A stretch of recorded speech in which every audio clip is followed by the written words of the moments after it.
2 महीने बाद 3 महीने बाद फिर से जब बुक उठाता हूँ ना, एक तो मुझे मेरे अंदर ये फ़ियर रहता है कि मुझे फिर से 20-25 दिन लगेंगे। दूसरा मुझे सब चीज़ें नई-नई लगती हैं कि मुझे फिर से उतने ही एफ़र्ट डालने हैं और ऐसे में कैंडिडेट का कॉन्फिडेंस लूज़ होता है। तो बार-बार उसी बुक को पढ़ते रहना, अंडरलाइन करते रहना, ये आपका रिवीजन नहीं होता है। घंटों की लड़ाई नहीं है, ये किताबें रटने की लड़ाई नहीं है। ये लड़ाई है कि आप एग्ज़ाम वाले दिन परफ़ॉर्म कैसा कर रहे हैं। चेकलिस्ट होनी चाहिए कैंडिडेट के पास कि कौन-सा मोस्ट इम्पोर्टेंट एरिया है जो एग्ज़ाम में रिपिटिटिव नेचर का है। ये कैसे पता चलेगा? ये पता चलेगा पीवाईक्यूज़ से। तो कौन-सा ऐसा एरिया है जिसमें मुझे फ़ोकस करने की नीड है कि भाई ये तो मैं भूलना एक्सेप्ट ही नहीं कर सकता इन द फाइनल एग्जाम, इससे क्वेश्चन आएगा और मुझे वो करना है। तो क्रिमिनलाइजेशन ऑफ पॉलिटिक्स आपने तैयार किया, तो भाई आरपीए 1951 में क्या प्रोविजंस हैं या 1950 है वो, या उससे रिलेटेड क्या केस है, वो आपको पता होना चाहिए।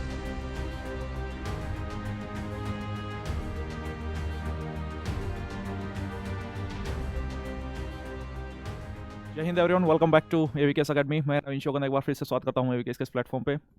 आई होप आपकी प्रिपरेशन अच्छे से चल रही होगी। लास्ट वीडियो में हमने डिस्कस किया था कि स्टूडेंट्स अपनी प्रिपरेशन में किस तरीके की मिस्टेक्स को रिपीट करते हैं, और उसमें एक बड़ी गलती उनके सामने रहती है कि उनको ये नहीं पता होता कि रिवीजन का प्रॉपर मेथड क्या है, रिवीजन की प्रॉपर टेक्निक्स क्या हैं, और रिवीजन का रोल कितना ज़्यादा है आपकी प्रिपरेशन में। स्टूडेंट्स ने रिक्वेस्ट भी की थी कि सर हमें रिवीजन के रिगार्डिंग एक वीडियो बनाइएगा।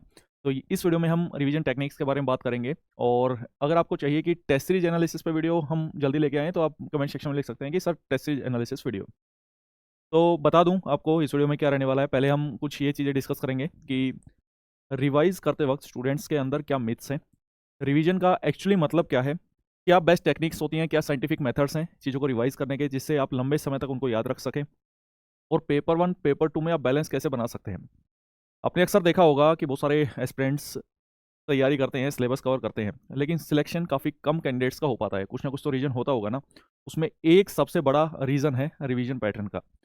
आपने कितने घंटे पढ़ाई की, आपने पूरा दिन पढ़ा, नहीं पढ़ा, आपने कौन-कौन सी बुक्स पढ़ी, ये सारी चीज़ें एक तरफ है, लेकिन आपने फाइनल एग्ज़ाम में कैसा परफ़ॉर्म किया, आपको कितनी चीज़ें याद रहीं, जो आपने पूरे साल पढ़ाई की, प्रिपरेशन की, उसको कितना एग्ज़ीक्यूट कर पाए। अब 2 घंटे पेपर 1 में और 3 घंटे पेपर 2 में, वो आपका सिलेक्शन डिसाइड करेगा, क्योंकि ये घंटों की लड़ाई नहीं है, ये किताबें रटने की लड़ाई नहीं है, ये लड़ाई है कि आप एग्ज़ाम वाले दिन परफ़ॉर्म कैसा कर रहे हैं। तो ऐसे में रिवीजन काफ़ी इंपॉर्टेंट हो जाती है। तो चलिए चीज़ों को डिस्कस करना स्टार्ट करते हैं। It's also my duty to inform you, जो स्टूडेंट्स एवीकेएस के साथ तैयारी करना चाहते हैं, हमारे ऑनलाइन बैच, ऑफलाइन बैच हमारे ऑलरेडी चल रहे हैं। आप उसके पार्ट बन सकते हैं। अगर आप बिल्कुल फ्रेशर हैं तो भी आप उसका पार्ट बन सकते हैं, और कोई पर्सन ऑलरेडी अपना सिलेबस कवर कर चुका है तो आप एवीकेएस की पीवाईक्यू बुक्स की हेल्प ले सकते हैं या टेस्ट सीरीज का पार्ट बन सकते हैं। कोई डाउट आता है तो गिवन नंबर पे कॉल कर सकते हैं। मेंटरशिप का कोई पैसा नहीं है दोस्त। अगर आप हमसे किसी चीज़ के रिगार्डिंग कोई गाइडेंस चाहते हैं तो free feel to call us. तो चलें, सबसे पहले तो हम डिस्कस कर लेते हैं कि मिथ्स क्या रहते हैं। बहुत सारे लोगों को लगता है कि मैंने लक्ष्मीकांत का एग्जांपल लेते हैं, क्योंकि वो सारे स्टूडेंट्स पढ़ते हैं उसको जनरली पॉलिटी में। एक बुक को मल्टीपल टाइम रीड कर देना मेरा रिवीजन हो गया, ये सबसे बड़ा मिथ है इस पूरी प्रोसेस का। क्योंकि सपोज लक्ष्मीकांत आज आपने पढ़ी, उसमें आपको लगे 20 दिन, फिर आप उसको साइड कर दे रहे हैं और फिर आप ज्योग्राफी पढ़ रहे हैं, फिर हिस्ट्री पढ़ रहे हैं, फिर कोई और सब्जेक्ट पढ़ रहे हैं। अभी भी मुझे स्टूडेंट्स के ये कॉल आते हैं कि सर मैं 2 महीने बाद 3 महीने बाद फिर से जब बुक उठाता हूँ ना, एक तो मुझे मेरे अंदर ये फ़ियर रहता है कि मुझे फिर से 20-25 दिन लगेंगे। दूसरा मुझे सब चीज़ें नई-नई लगती हैं कि मुझे फिर से उतने ही एफ़र्ट डालने हैं, और ऐसे में कैंडिडेट का कॉन्फिडेंस लूज़ होता है। तो बार-बार उसी बुक को पढ़ते रहना, अंडरलाइन करते रहना, ये आपका रिवीजन नहीं होता है। दूसरा, लास्ट मंथ में रिवाइज़ कर लूँगा। बहुत सारे स्टूडेंट्स को ये है, अभी 19 जुलाई को एग्ज़ाम है, ठीक है, जून में रिवीजन के लिए रखते हैं और तब मैं रिवाइज़ कर लूँगा। लास्ट मंथ में प्रेशर बिल्डअप होगा, रिवीजन नहीं होगी दोस्त। नोट्स बनाते रहेंगे, उसी किताब को रीराइट करते रहेंगे, या फिर एक सबसे बड़ी गलती क्या करते हैं कि मार्केट में बहुत सारी माइंड मैप्स से रिलेटेड बुक आ गई, किसी ने शॉर्ट नोट्स बेचना स्टार्ट कर दिया, तो उनकी तरफ अट्रैक्ट हो जाएंगे विदाउट रीडिंग द बेसिक्स। आपने लक्ष्मीकांत नहीं पढ़ी या कोई और मेजर बुक नहीं पढ़ी, और दूसरे के आप सीधा शॉर्ट नोट्स पे जंप कर गए और सोच रहे हो उसको रिवाइज करना मैं स्टार्ट कर दूं या रीड करना स्टार्ट कर दूं, तो चीज़ें ऐसे वर्कआउट नहीं करेंगे दोस्त। एक प्रोसेस है, प्रोसेस से होकर आपको गुजरना पड़ेगा।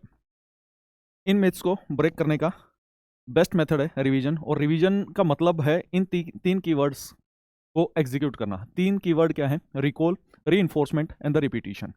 रिकॉल हमें ये बताता है कि हमें चीज़ें कैसे याद रखनी है, याद करने में हमें हमारी हेल्प करता है। उसके लिए अलग अलग टेक्निक्स हैं, उन टेक्निक की मैं वीडियो के लास्ट में बात करूंगा। दूसरा, रीइंफोर्समेंट, कि भाई जो हमने गलती की है वो हमारी गलती दोबारा ना हो, ये रीइंफोर्समेंट होना बहुत ज़रूरी है। एंड द रिपीटेशन, कि मुझे कितने टाइम के बाद फिर से उस चीज़ को रिवाइज करना है, फ्रीक्वेंटली, या क्या इंटरवल होना चाहिए एक सब्जेक्ट को दूसरे सब्जेक्ट में रिवाइज करने में। इन 3 चीज़ों को कोई कैंडिडेट अच्छे से समझ लेता है, तो दोस्त उसकी रिवीजन बढ़िया होती है और वो एग्ज़ाम में अच्छा परफ़ॉर्म कर पाता है। अब आगे बात करते हैं रिवीजन सिस्टम के। According to me there are 3 layers. इसमें डेली की बात करें तो हम डेली माइक्रो रिवीजन हो सकती है, वीकली कंसोलिडेशन रिवीजन है और जो आपका मंथली रियलिटी चेक रिवीजन है। अब एक कैंडिडेट है, सपोज़ आपने पूरे दिन कुछ पढ़ा, ठीक है? और उसी को आपको 1 दिन में फिर से रिवाइज़ करना है विदिन 20-30 मिनट्स। 30 मिनट आपकी रिवीजन के लिए होने चाहिए। रिवीजन के लिए अगर आप फिर से रीडिंग कर रहे हैं उस चीज़ को, तो वो हो ही नहीं पाएगा। जो मान लो 6 घंटे में पढ़ा है, उसको 30 मिनट में दोबारा कैसे पढ़ना है दोस्त? कीवर्ड्स की हेल्प से, कि जब आप पढ़ रहे हैं तब आप माइक्रो लेवल पे उसके नोट्स मेकिंग कर रहे हैं, या आपने कोई ऑलरेडी क्लासेस ली हुई हैं तो क्लास नोट्स आपने बनाए हुए हैं कि पहले बुक रीडिंग की, और उसी चीज़ को मैंने क्लास नोट्स की हेल्प से चीज़ों को रिवाइज कर दिया कीवर्ड की फॉर्म में। एग्जाम्पल की सहायता से। ऐसा होता है क्या? ऐसा बिल्कुल होता है दोस्त। लक्ष्मीकांत की बुक है, ठीक है, लगभग 1000 पेज से ऊपर की बुक है, और जब हम क्लास नोट्स में उसी को समराइज़ करके बनाते हैं तो 200-250 पेज में हमारे नोट्स बन जाते हैं, और उसी को और समराइज़ फॉर्म में मैंने पूरी वीडियो मैं पॉलिटी 70 घंटे में पढ़ाता हूँ हमारे एवीकेएस पे, और हमने 7 घंटे में भी एवीकेएस के यूट्यूब चैनल पे करवाई हुई है। आप प्लेलिस्ट में जाएँगे आपको मिल जाएगा। वो लेवल अचीव करना है दोस्तों अपने को, 7 घंटे वाला। वो 7 घंटे में आपकी पूरी पॉलिटी रिवाइज़ हो जानी चाहिए, पूरी लक्ष्मीकांत की समरी रिवाइज़ हो जानी चाहिए। वो लेवल कब आएगा? जब आपने डेली कुछ माइक्रो लेवल पे रिवीजन कर रखी होगी, जब आपने वीकली उसको 1 दिन उसी के लिए डिवोट कर रखा होगा, और मंथली 2 दिन पूरे मंथ का रिवीजन उस चीज़ के लिए बना रखा होगा। अब इसकी वेरियस टेक्नीक है। इसमें ये बात ध्यान रखनी है आपको कि पेपर 1 और पेपर 2 हमको दोनों साथ में लेके चलने हैं। वो कैसे? उस चीज़ में डिस्कस करेंगे। एक्टिव रिवीजन टेक्निक्स हो सकती हैं। देखो, रिवीजन 2 तरीके की होती हैं, एक होती है पैसिव रिवीजन और एक होता है एक्टिव रिवीजन। पैसिव रिवीजन में आप एक ही किताब को मल्टीपल टाइम्स पढ़ते रहते हैं, वो भी बहुत सारे स्टूडेंट्स उस टेक्निक को अपनाते हैं। लेकिन मेरा ऐसा मानना है कि उससे ज़्यादा बेनिफिशियल ये टेक्निक्स हैं, क्योंकि साइंस भी इसी चीज़ को सपोर्ट करती है।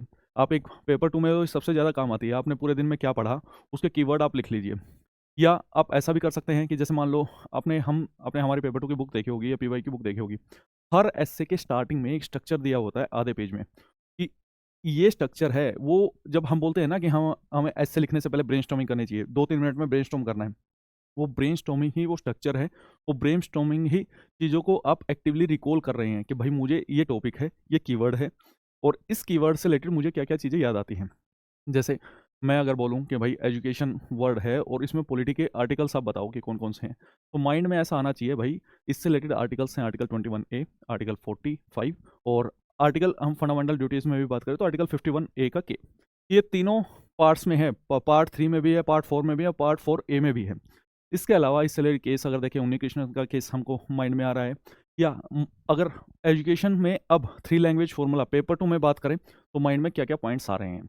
सबसे पहला काम होगा रीडिंग, फिर उसका कीवर्ड्स की फॉर्म में होगा रिवीजन, और आपको 15-20 मिनट अपने माइंड को ये देना पड़ेगा। आप ब्लैंक पेज पे लिखिए, मतलब पहले आपने एक एस्से को तैयार किया, पेपर 2 की बात कर रहे हैं तो पूरे एस्से को तैयार किया, पढ़ा, इधर से पढ़ा, उधर से पढ़ा, और फिर अपने नोट्स बनाइए उस चीज़ के रिगार्डिंग माइंड में क्या पॉइंट्स आ रहे हैं। अब जितने पॉइंट्स आपके माइंड में आ गए, उतने आपके दिमाग में फिट हो गया। चाहे आप उसको 1 महीने बाद सोच लीजिए, चाहे 2 महीने बाद सोच लीजिए, चाहे 3 महीने बाद सोच लीजिए, वो दिमाग में फिट हो गया वो आपके। अब जो नहीं याद आया, उसको फिर से आपको पढ़ने की नीड है। This is about the paper 2। Paper 1 में भी हमको ऐसे ही करना है। पेपर 1 में हमें ये इम्पोर्टेंट देखना है कि मैं क्या ऐसी चीज़ है जो भूलने की क्षमता रखता हूँ। जैसे हमें पता है पेपर 1 कॉम्बिनेशन है कॉन्सेप्ट्स और फैक्ट्स का, और कॉन्सेप्ट्स समझने की बात है, और जैसे ज्योग्राफी में ज़्यादा कॉन्सेप्ट्स रहते हैं, साइंस में ज़्यादा कॉन्सेप्ट्स रहते हैं, लेकिन वहीं पे हिस्ट्री और पॉलिटी जैसे सब्जेक्ट की बात करें तो वहाँ पे फैक्ट्स का वेटेज ज़्यादा रहती है। तो आपको पता है मैं भूलूँगा, क्या भूलूँगा? केसेज़ में भूल सकता हूँ इस चीज़ के रिगार्डिंग, आर्टिकल्स में भूल सकता हूँ, शेड्यूल इंपॉर्टेंट है मैं वो भूल सकता हूँ। सबसे पहले तो ये चेकलिस्ट होनी चाहिए कैंडिडेट के पास कि कौन-सा मोस्ट इंपॉर्टेंट एरिया है जो एग्ज़ाम में रिपिटेटिव नेचर का है। ये कैसे पता चलेगा? ये पता चलेगा पीवाईक्यूज़ से। तो कौन-सा ऐसा एरिया है जिसमें मुझे फोकस करने की नीड है कि भाई ये तो मैं भूलना एक्सेप्ट ही नहीं कर सकता इन द फाइनल एग्ज़ाम, इससे क्वेश्चन आएगा और मुझे वो करना है। तो ऐसे में उनकी प्रॉपर लिस्ट बनाइए अपनी लैंग्वेज में। वीडियो देखते रहेंगे बार-बार तो इससे चीज़ें रिवाइज़ नहीं होती। इससे एक बार टाइम लगाएँगे, फिर से उतना ही टाइम लगाएँगे, तीसरी बार फिर से उतना ही टाइम लगाएँगे। अपने दिमाग में याद करने का गेम है। हम हमारी डेट ऑफ बर्थ भी याद रखते हैं, है ना? बर्थडे मंथ सबको याद रहता है। अपना नहीं याद रहता तो गर्लफ्रेंड, बॉयफ्रेंड का ज़रूर याद रहता है, और उनका भी याद नहीं रहता तो फिर थोड़ा स्ट्रेस लेवल कम करो जीवन में अपने। फिर आपको एक अच्छे डॉक्टर की नीड है। तो कहने का भाव यहाँ पे ये है कि कुछ ऐसी इंपॉर्टेंट थिंग्स होती हैं जीवन में जो हम याद रखते ही हैं, लेकिन जब स्ट्रेस लेवल बढ़ता है तो हम भूलना स्टार्ट कर देते हैं। हमें वो स्ट्रेस लेवल साइड करके कंसिस्टेंट एफर्ट की तरफ शिफ्ट हो जाना है। ऐसे में ये जो रिवीजन का मेथड है कि हम डेली बेसिस पे कुछ चीज़ें बार बार माइंड में लेके आ रहे हैं, फिर वीकली उसके रिगार्डिंग प्लान हम एग्जीक्यूट कर रहे हैं, फिर मंथली कुछ एग्जीक्यूट कर रहे हैं। इवन हम स्टूडेंट को जो स्टडी प्लान भी प्रोवाइड करवाते हैं उसमें पर्टिकुलर रिवीजन डे आपका मेंशन करते हैं। वो इसलिए मेंशन करते हैं। अनदर मेथड है कि आप अपने आप को पढ़ाओ, अपने किसी दोस्त को पढ़ाओ कि आज मैंने ये पढ़ा और चलो फ़ोन पे हो गया। इसलिए जैसे मान लो कि आज के समय में स्मार्ट स्टडी भी एक इम्पोर्टेंट पार्ट है। सिर्फ अकेले अपने आप में आइसोलेशन में आप बैठे रहते हैं, वो इम्पोर्टेंट पार्ट नहीं है। चाय पे चर्चा अलग चीज़ है। बहुत सारे लोग क्या करते हैं कि इधर-उधर की बातें करना स्टार्ट कर देंगे। ट्रंप ने ये किया, मोदी ने ये किया, राहुल गांधी ने ये किया। Exam relevance is very, very, very important. आपने जो समराइज़ किया कि भाई बैटल ऑफ प्लासी हुआ, बैटल ऑफ बक्सर हुआ, इसके बाद में कौन-कौन सी ट्रीटीज़ हुई, तो वो आपने आज सपोज़ वो चीज़ें पढ़ी हैं, आपने मॉडर्न हिस्ट्री पढ़ी है, उसमें डेट्स इंपॉर्टेंट हैं। बार-बार माइंड में बोलने की कोशिश करो, अपने आप को पढ़ाओ कि आज मैंने क्या पढ़ा, ये खुद को पढ़ाओ। ये सबसे इंपॉर्टेंट है दोस्त। जो कैंडिडेट ने वो पढ़ाने की क्षमता जिसके अंदर आ गई ना, तो जब आप पढ़ाओगे या अपने मन में ऐसे आँखें बंद करके उस चीज़ को याद करने की कोशिश करोगे, आपके सामने आ जाएगा कि आपने क्या किया है। एक और बढ़िया तरीका इसमें ये रहता है कि मान लो कि पूरे दिन का तो मेरा दिमाग याद नहीं रख पाता सर। हर इंसान की अपनी-अपनी कैपेसिटी होती है। तो ऐसा करो 1-2 घंटे में जो पढ़ा उसको 10 मिनट आँखें बंद करके एक पेज पे नोट करोगे आज मैंने ये पढ़ा, अच्छा ये फैक्ट है, ये इंपॉर्टेंट फैक्ट है, ये एग्ज़ाम में पूछे जाने की संभावना है। कीवर्ड लिस्ट होनी ज़रूरी है दोस्त। कीवर्ड लिस्ट से ही पेपर 2 तैयार होगा, कीवर्ड लिस्ट से ही पेपर 1 के जो फैक्ट्स हैं वो याद रहेंगे। और मिस्टेक नोट डाउन करनी है। जब टेस्ट लगाते हैं तो कौन-कौन सी मिस्टेक्स कर रहे हैं, इसलिए test analysis is very, very, very important. Next video इसे भी बनाऊँगा, बस लिखो कमेंट सेक्शन में test series analysis. First revision जब हम करते हैं ना, जैसे मान लो हमने आज जो डेली पढ़ा, उसकी हम रिवीजन करना स्टार्ट करते हैं, वहाँ से हमारी अंडरस्टैंडिंग और बेहतर हो पाती है। हमें पता चल पाता है कि आज मैंने जो पढ़ा है, उसमें मुझे समझ में कितना आया है। क्योंकि जब तक आप उस चीज़ को चेक नहीं करोगे ना, मान लो उसको चेक करो 1 महीने बाद, फिर तो तब तक तो लेट हो गए, फिर 1 महीना क्या किया उस चीज़ में। सेम डे आप चेक कर रहे हैं अंडरस्टैंडिंग और डेवलप करने के लिए। जब हम सेकंड रिवीजन करने हैं तो हमारी चीज़ें और ज़्यादा याद रहने लगती है। जब हम थर्ड रिवीजन करते हैं तो इट इनहेंस आवर स्पीड, क्योंकि स्पीड का भी गेम है दोस्त। 125 क्वेश्चन करने हैं 2 घंटे में, 3 घंटे में पूरा आपको एस्से लिखने हैं, 4, 2 argument, 2 report, precis, comprehension, grammar part. Time management is very important. And जब हम फाइनल रिवीजन करते हैं, फोर्थ रिवीजन करते हैं, तो इट गिव्स अस कॉन्फिडेंस। और जब किसी बंदे में कॉन्फिडेंस रहता है ना, तो 10 नंबर उसी चीज़ के हैं दोस्त। स्टूडेंट की सबसे बड़ी गलती क्या है पता है? पीवाईक्यूज़ को इग्नोर करना। जो कैंडिडेट्स पीवाईक्यूज़ को इग्नोर करेंगे, उनको डेविएशन रहेगा। वो क्या पढ़ रहे हैं उन्हें पता ही नहीं है। पीवाईक्यूज़ लगाओ। और इसलिए we have provided you the UPSC PYQ Brahmastra. उसमें क्या चीज़ है कि यूपीएससी जितने भी एग्ज़ाम्स कंडक्ट करवाती है, उन सब के topic wise, syllabus wise PYQs with detailed explanation और additional information we are providing you. आप एवीकेएस की ऐप से उसको परचेज़ कर सकते हो। पॉलिटी की हमने रिलीज़ कर दिया है और अदर सब्जेक्ट्स पे जल्दी आपको देखने को मिलेगी। ऐसे में टेस्ट सीरीज़ को कभी इग्नोर मत करो। चाहे आप एवीकेएस टेस्ट सीरीज़ का पार्ट बनो या कहीं और अच्छी टेस्ट सीरीज़ का पार्ट बनो।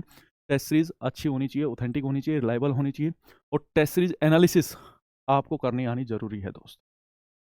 नेवर फॉरगेट दिस कि आपको पेपर 1 और पेपर 2 साथ में लेके चलना है। अगर मान लो आपने एजुकेशन तैयार किया पेपर 1 पॉइंट ऑफ व्यू से, तो पेपर 2 पॉइंट ऑफ व्यू से भी आपको वो उस पे ऐसे आ सकता है। या पेपर 2 पॉइंट ऑफ व्यू से कोई चीज़ तैयार किया, तो उसमें सपोज क्रिमिनलाइजेशन ऑफ पॉलिटिक्स आपने तैयार किया, तो भाई आरपीए 1951 में क्या प्रोविजंस हैं, या 1950 है वो, या उससे रिलेटेड क्या केस है, वो आपको पता होना चाहिए। ट्रांसजेंडर पे कोई तैयार किया तो उससे रिलेटेड क्या केस है वो पता होना चाहिए। कौन से आर्टिकल्स हैं पॉलिटी के वो आपको पता होना चाहिए। तो this is the best revision techniques. और इन चीज़ों को इम्प्लीमेंट करोगे ना, डेफिनेटली आपको अच्छा रिजल्ट मिलेगा और एग्ज़ाम क्लियर होने के चांस उतने ज़्यादा होंगे। मिलते हैं नेक्स्ट वीडियो में।